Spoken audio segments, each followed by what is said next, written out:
يا هلا ومرحبا ترحيب دله وهل باسم شيخات حفلنا حي من جالها. الأم سامي الأصيلة نهدي صوت جزيل في فرح ابنها نرش الورد حولها. في فرح ابنها نرش الورد حولها. يا هلا ومرحبا ترحيب دله وهل باسم شيخات حفلنا حي من جالها. الأم سامي الأصيلة نهدي صوت جزيل في فرح ابنها نرش الورد حولها. فرحة اليوم تسوى عندها ألف ليل، فرحة مثل وبل المزدهم ما لها. والعريس الشهم سامي وقدره جليل من هلا الطيب والامجاد وسلالها. يا هلا ومرحبا ترحيب دله وهل باسم شيخات حفلنا حي من جالها. الأم سامي الأصيلة نهدي صوت جزيل في فرح ابنها نرش الورد حولها.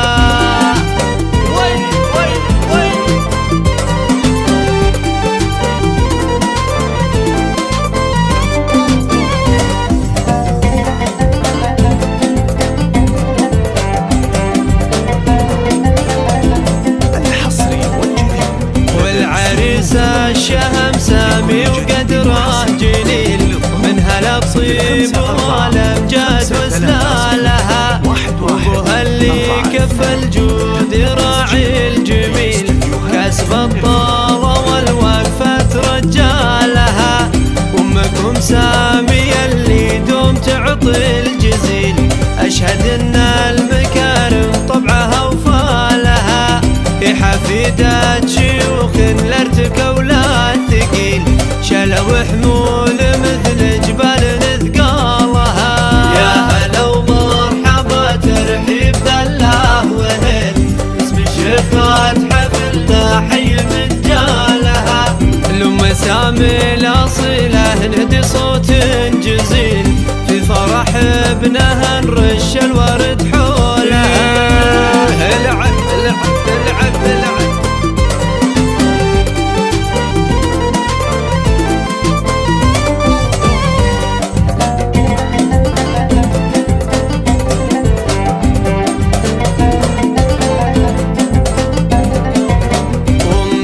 سامي اللي دوم تعطي الجزيل أشهد إن المكارم طبعها وفالها.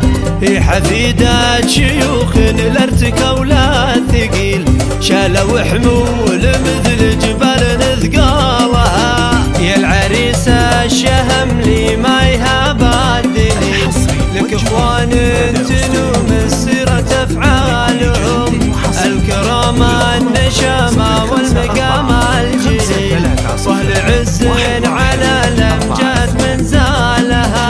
يا هلا ومرحبا ترحيب دله وهل باسم شيخات حفلنا حي من جالها. الأم سامي الأصيلة نهدي صوت جزيل في فرح ابنها نرش الورد حولها.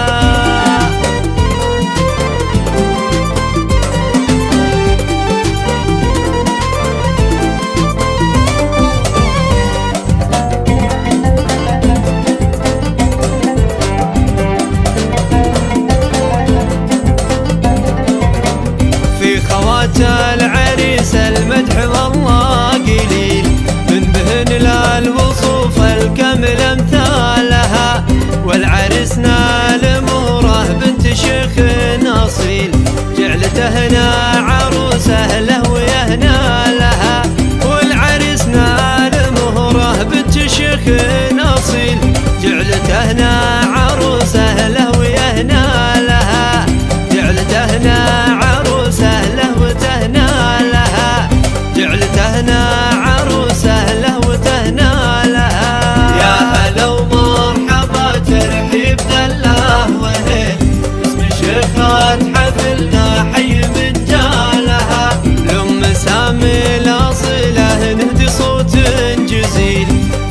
فرح ابنها نرش الورد حولها، في فرح ابنها نرش الورد